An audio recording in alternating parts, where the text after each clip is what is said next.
Very good morning, our lovely viewers of Breast TV. Mwebale kubanga mutwekumira obudde bwonna naddala okubanga mufollowinga buli program ebeerako. Tuba tubalindiridde, tuba tubeerawo mu kitundu nga tuteekateeka biki ebinaabanyumira, biki ebinaabazimba wamu n'abaana.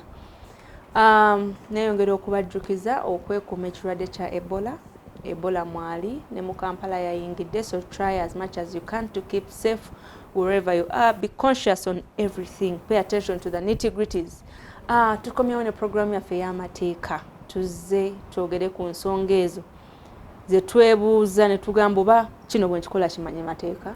Waliwo eyaŋŋambye abapoliisi ekikolwa kye baakoze nga tuli ku nsonga ya Computer Misuse Act ekyokwambula omusajja eyeefudde omukazi ne mbagamba kamba wendulire looya kubanga twabadde tukyogeddeko wiiki ewedde ekintu ekyo etteeka baalikoonyeemu ne baba nga ate bo bennyini bali eminyidde. Anyway, abatusingako okubitegeera bajja bba batunnyonnyola oba ekikolwa ekyakoleddwa kikyamu oba kituufu oba si kikyamu. Tukomyawo ne Kanso Mmire. Kanso, tusanyusa okulaba. Banange abalabi ba Breast TV aba program in the law. Kansuubire nti muli bulungi, Mukama waffe Yesu Kristo yeebazibwe. Nsuubire nti abalwadde atusabe Mukama jabbawonya. Amanya gange nze Nasolo Mili Kikomeko nga ndi munnamateeka oba lawyer ate nga ndi director mu kitongole kya Maisha Holistic Africa Foundation. Ndi mukyala mufumbo, ndi muzadde ate era ndi musumba. Mukyala mufumbo, muzadde ate era musumba. Oba ebintu ebyo mubiwulidde waki njikaatiriza. And I always tell people nti she's a Christian lawyer. So when I say she's a Christian lawyer, some people tend not to understand, but I know baba kitegedde kyentegeeza kubanga there is a way they Christian. Nze njagala nnyo nnyumirwa nnyo gamba born again. Born again lawyer. N'amateeka omulokole. N'amateeka omulokole kitegeeza omusango nga bwe guli. You can't. She's not bribed by money because of her case. That is the only unique thing I know about her. Nebaziba mmeka agamba tuzireke atayogera mpola mpola. Anyway, away from that, tugenda batwogera ku nsonga ya matrimonial property council. What constitutes matrimonial property in Uganda? Matrimonial property. Tunaba kutegera matrimonial property. What is matrimony though? Tunnyonnyole. Mutusinga obitegeera ffe tulikomya wano ku mimwa. Matrimony bwe bufumbo obutukuvu. Ndowooza emabegako abatulaba bwe baba bajjukira we talked about matrimony oba ebika by'obufumbo ebimanyiddwa mu Uganda era ebyatongozebwa. So when we talk about matrimony tulifaringako ebyo church marriage, civil marriage, customary, Mohammedan ne Hindu marriages. So matrimonial property are those types of property oba ebintu ebyo abantu ababiri abali mu bufumbo obwo obutuufu obukakasiddwa nti butuufu be babeera abasazeewo okubeera nga byabwe bombi oba bye bakoze mu kiseera eky'obufumbo bwabwe. That is what we call matrimonial property. So what constitutes it? What constitutes it is the fact that they have chosen for it to be part of their home. It could be their home or part of what they call home, or ebintu bye basazeewo bombi ne bakola ne bagatta ssente ne accumulatinga. So ekyo kyeyongera otutegeeza nti ne wooba obadde mu bufumbo bw'oyita obufumbo nga temuli bagatte ye matrimony. Ye matrimony gy'ogambye nga temuli bagatte n'oba obadde n'omusajja emyaka nga 2 naye nga temwatuukiriza kikolwa ekyo nga temwatukuza temuba bafumbo. Naye we muba nga mulina properties ze mukoze over the time tekijjaawo kuba nti you have interest in those properties.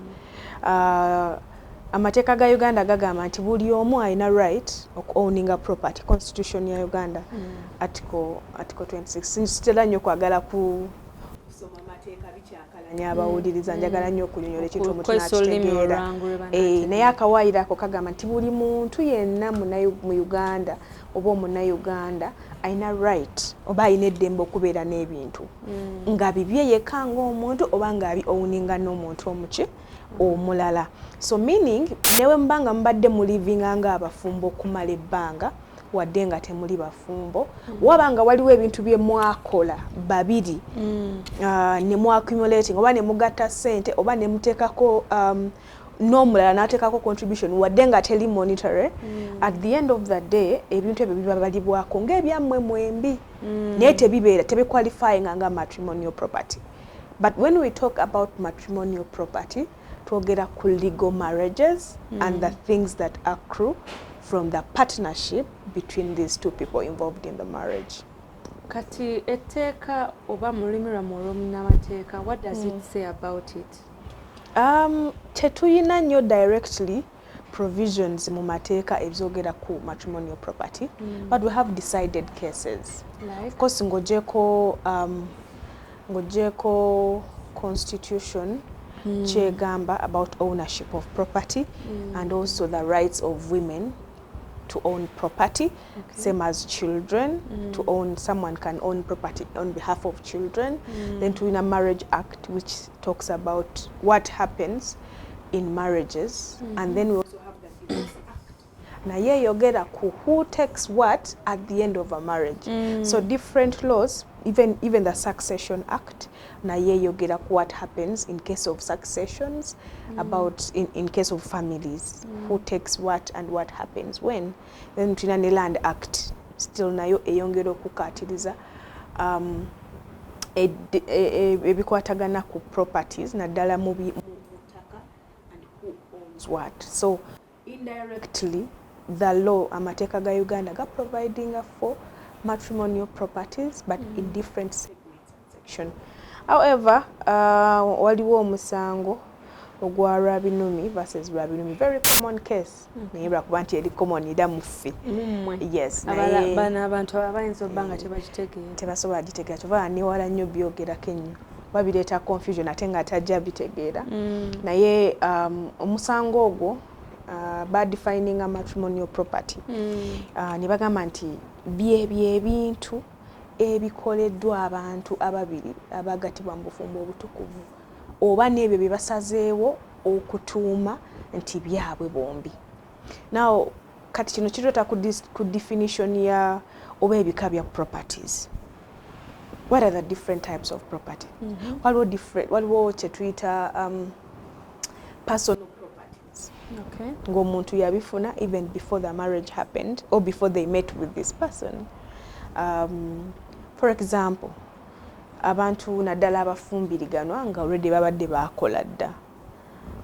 Oli ayinza okuba sometimes, yes. Then waliwo n'abalala nga yakola dda nga badde ya accumulating your properties. Naku zino n'abakyala bakola n'abaami bakola.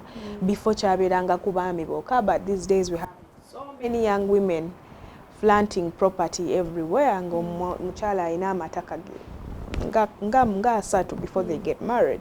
So in the instance like that, bwafumbirwa ebintu ebyo tebibeera part of the matrimonial property, you know, okujjako nga ye asazeewo n'agamba nti nzize n'ebyange byonna.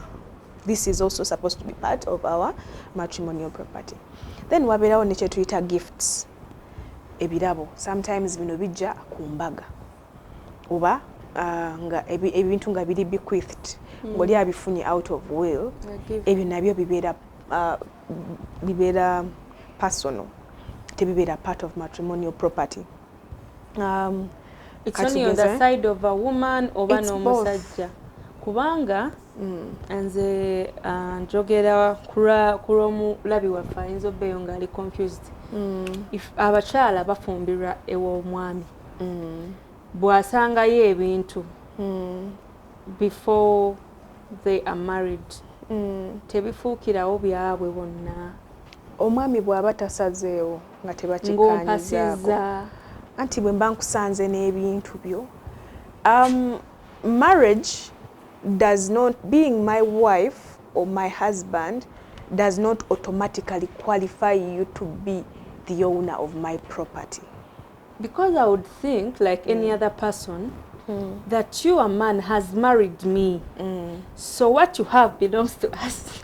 Marriage, that kind of before marriage brings interest in properties, it first brings companionship. Okay. And companionship does not involve properties. It is just between me and you as people choosing to stay together. So whatever you have, if you don't choose to give me as well, then it does not belong to me. Okujjako ng'osazeewo n'ogamba nti byonna byembadde nabyo kati bifuuse byaffe era ne mukiteeka muki mubuwandiike. It's not like just a language. In fact, kati bwe tugenda mu bintu ng'ebyataka oba estates, the Land Act says that property primarily belongs to the person in whose names the title is. So kati oli oyinza okugamba nti nkusanze n'ebintu byo, omukyala yagula amataka gali mu mannya gesse, nina ebyapa byange bibiri biri mu mannya gange Nasolo Miri. So kati singa twafumbirwa ne mwami Kikomeko n'atandika okugamba n'ebyo byange naye nga ku kyapa taliiko, it means it's just fictional, like, you know. So but ownership of property is proved by the title of those properties. Yeah. So bwe tumala ezo gifts oba bequeathed property oba succession property, tuyita family law. Family properties bino ebintu nga bya kika. Waliwo abantu ababeera nga babeera ku ttaka ly'ekika nga tebakola ki, tebayinaawo like ownership bwannannyini, yes, kyembadde nnoonya, naye nga bayinamu omugabo. Ttaka lyali lya jjajja n'alirekawo ne taata taliiwo, kati nze abeerawo. So ebintu ebyo tebibeera part of matrimonial property. And I think abamu babagamba osobola obeerako n'ozimbako naye totunda. Yes, something like that. Kituufu. Osobola okulidevelopinga naye batokkirizibwa kukola ki? Kutunda. So that cannot be counted as part of the matrimonial property in case. When does matrimonial property come in question? Nga waliwo either separation or divorce. How is this property shared after divorce? Yeah, kati it depends on already what was agreed or the circumstances at hand. Often eri ebweru abatusingako bo bagamba nti it's 50-50. But then sometimes wanene waffe bacha considering, they look at the input of each individual. Otaddemu kyenkana ki? Yes. Waliwo circumstances where only one partner works and they are the ones that provide money. Naye ng'ate oli omulala consideration ye gy'ataddemu eri in kind. Kwoza saati, kugolola saati, kufumba chai. Of course, they would not disregard their contribution. Nayo bajja quantifying, bajja monetizing, nayo bajja balinga part of contribution. Era omuntu ajja kuba afuna to the extent of what they have done, what they have put. But for matrimonial property, everything, if I put 50% to get whatever we have, and you put 50%, then that's it. I will get my 50%, you'll get your 50%. Okay. Yes. That is very interesting. So mbadde njagala tugendeko ku issue ya family and land property that is owned. How do married people go about it? Family and land property, it depends. Waliwo kye tuyita customary land. That's different from residential holdings over a house in which a family lives. Now this brings me to explain what a family is and what an extended family is. So a family is a group or a small unit of a community. This includes father, mother, and their children. That's a nuclear family. And then there is one that is extended, which has this small family and then other relatives. Kati, when we talk about residential holdings, as a family property, we are talking about father, mother, and their children or issues. But when we talk about customary land, we talk about father, mother, family, and everyone else in the extended family. Tetaka lya chika. So that is different. Era ettaka bwe liba lya chika nga bwe nannyonnyodde telijja in question when there is a divorce, because naye abadde abeerawo bubeezi oba separation. But when it is residential holding, if a family has children in it, whoever has custody of children in that relationship will automatically keep the residential holding that belongs to the couple. Yep. Njagala kuzeyo kati ne mabega gundi ya divorce waliwo question njembadde njagala ojembadde nabidde okubuuza, who then should stay in the matrimonial house after in divorce? The residential holding of a house, what they call home. So nga kye nnyonnyodde at the end, if a couple has children in the end nti nga basazeewo okwawukana naye nga balina abaana, and these children are minors, young children that still need to be protected and cared for. Whoever gets legal custody, because custody is also a legal process, one who wishes to keep the children will go to court and ask court to allow them to keep children for reasons that court will have to deliberate on. Okay. So oyo abafunye legal custody y'abaana ayina right to also ask that it would be safer that the children and I remain in the residential holding, in the house, while the other party who wishes to, like whoever is going to not have children, to start a life elsewhere. Okay. In the meantime, yes. So whoever has custody of the children keeps the house. And if not, if there are no children in question, or if the children are mature and bigger adults, it depends on the desires or the requests of the different people in the divorce petition. Okay. The woman would ask for it, or the man would decide to retain the place. But whoever retains the place will have extra provision, or to cater for the other party, or to give them costs, to pay costs for where they are going to stay. For example, if a man insists that he wants to keep the home or the house, it means that he must provide an area where the woman is going to stay with the children, probably parent for them, or buy a place for them to stay. Pay their rent, or yes. that even catering for the feeding and clothing. Absolutely. And all the basics that yes. are needed. It depends on a particular case and who is in a much better financial position than the other. Kakati, because we have this saying that fena we are supposed to, the law treats us equally, right? So this is where a question comes: does this also apply to cohabiting couples who have joint properties? But what to ownership of property, nagambye primarily property belongs to the people that are listed on the title, okay, on the document.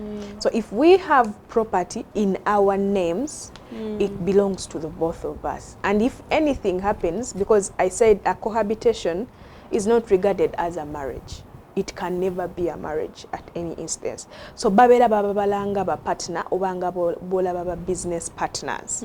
So in any case, at any level, they are regarded as partners, and whoever yena aina, or like eyatekako contribution ayaba ino kufuna ekyo kyakoze eki. So we are equal. That is why everyone takes their share or their portion in the property that they did in that particular time. Yes, when they were I together. put my 200,000 netugula plot yali ya mitwalo 4 naye because value yeyongera kati plot yali worth emitwalo 3 kitegeeza ngenda kufuna emitwalo janga 35 depending on the current value of the land. Techiragamu nkola ya selfishness on the side of because there is a couple that I know There are people who will say, you know me, I am for peace. I choose peace to leave everything behind and just, you know, move away. Oli omulala ajja kugamba, because we are brought up in different ways, you find that some partners are so chaotic. Ng'ajja kumaliriza ataddewo olutalo. There is a man I know, that side gye bazaala mama wange bamuzaala that side of Kagoma. They threatened n'amugamba nze nja kutemaatema, and yet they did things together. Nga bw'ogambye they were cohabiting for all that while, but they had 4 kids in the bracket. Naye guy was ready to take away this person's life. Kati omuntu weesanga mu mbeera eyo, how can they defend themselves? It's very important buli muntu awulira nga their life is in danger for any reason okwekubira enduulu ku police. Era bwe weekubira enduulu ku police emu n'olaba nga toyambiddwa, fuba nnyo okulaba nga weeyongerayo ku police egitwala, because every police station ebeera n'egitwala. So in that circumstances, because every case starts at police. Oh yeah. Before you go to court, you have to still have to report a case in police, and police ina family protection unit. Gye bagezaako like to try, not because they are caught, but because balina mandate okugezaako okusolving ensonga za family. So nabo bwe balemererwa, when you report there ne police neremererwa, they refer you to what? To court. Nemugenda mu court nemugezaako, nemulaba court nebasalirawo. Ensonga lwaki court exists and why the law exists. Because fenga abantu tusobola okulemererwa okukaanya, but when a third party comes in, basobola otuyambako okusolovinga. Because clearly mu issue eno gye tulimu right now, oli mubadde naye okumala ebbanga and you even have children. Naye oli mu mugoba, you threaten to kill them. Like, you're not only denying them the right to enjoy the property that is also supposed to be their livelihood. Naye wemba ntegedde nga at least kubanga partly wemba mbeera mwenna ebintu yadde muba mubikoze babiri, but oba obibala kati ng'ebibyo naawe. Some people are selfish to the extent okulaba nga ate ono agenda mala ate abeeko n'ekinene kyadduka nakyo. Probably they contributed. Some contributions cancel are indirect. And that is what the law says. I may not put money in the sense of monetary contribution, but I will support you. For example, abakyala balekebwangawo nnyo, like housewives. Nga tebafiibwako, they have been in this relationship. Yes, melaba quantifying at time, energy, emotions, everything that a woman has put in order to help you for over the years, it is also quantified, and that also adds up to put on the consideration gy'abakoze in that relationship. Obwenkanya obwo babufuna abakyala ne bagamba kati, this is how we cover up this is how we pay back for your time, and this and this and this. It depends on every particular case and the decision of the judge handling the matter. Specifically the case of time, compensating someone's time. Mubaddeko mu makooti, you can tell better that omuntu webabanga maybe they have wasted your good 20 years, probably this and this is what they can do. Well, it depends on how much property is at stake, over how much money is valued, the property is valued. Because of course they would not charge someone fines that they are not able to pay even when they put all together their properties. So the judge will look at how much property they have accumulated over the time and what contribution has been put, and then quantify and give a percentage. Probably they'll ask the woman to keep the house and the man would walk away and use whatever property is left, or probably choose among the properties of the man and give them to the wife, or even ask him to be paying a particular amount of money after a month for a particular period of years. So that is just a side. So what if it comes to now, because that is her mugabo gwengo mukyala kati bwe kijja ku baana, because literally most times the kids are minors, or in which a parent has to come in and take on mpaka nga abaana bakuze otuuka kweyo level. kati abaana basigala babawa their equal share as children still oba era omusajja jagamba kasita nakuwadde the other thing, because you would find of course people of that caliber you would say ate yafunyeeko dda ate kati abaana be bali ku ebyo. In consideration, a wife is different from the kids. Okay. And their share is supposed to be different from the kids, much as they are all beneficiaries. Chovolaba nti allocation ziba za njawulo. Chovolaba n'abaana ey'abaana bagiyita maintenance, ey'omukyala bagiyita alimony. Nti you take care of the woman different, separate. Now, buvunaanyizibwa bwali buli muzadde okulabirira abaana be, oba waali oba taliiwo. So, when court decides that you should take care of the children of your wife or pay alimony, it doesn't take away your right or your responsibility to take care of your children as well. Ensonga lwaki even in allocation, court will make considerations. If the woman is going to keep the children, they will give them a portion that has part of what belongs to them and also takes care of their child as well. So ngarachi bayinza ogamba nti bamuwe ennyumba eno kubanga eriko n'emizigo mwagenda okujja sente zigenda okulabirira abaana, because clearly you can't ask them to sell the house where they live for her to, you can't ask her to sell the house in order to get money to feed. And in other instances basobola no bayinza n'okudecidinga ne babawa property ne babeera nga abeera waka n'abaana ng'ennyumba y'abaana naye nga holdings ku lw'abaana, but then still court ne asking omwami okusigala nga abawa support. So it depends on a particular case how much property is estimated to, the cost of the estate. So it depends on things that are there at hand. Toba olusi oyinza n'okwesanga nga some couples literally tebayina. There's not so much to really give. Yeah, but for example, they already have to say like 4 kids. Naye nga bapangiza. Ng'omwami literally the time mwenna mukolerera mmere ya lero, actually that is the in the next episode I think I will talk about other properties other than land or real estate. Yeah, we shall start from there. Obudde butuyiseeko kansonsa bosiibule kubatu. Banange mwebale kulaba Rest TV, tubaagala nnyo, mbagala nnyo nze mu linnya lya Yesu. We are coming back in the next episode. It's still continuous. Council yeyongera otunyonyola ensonga eno kye tukomawo tukimalirize. May God bless you. Have a good day.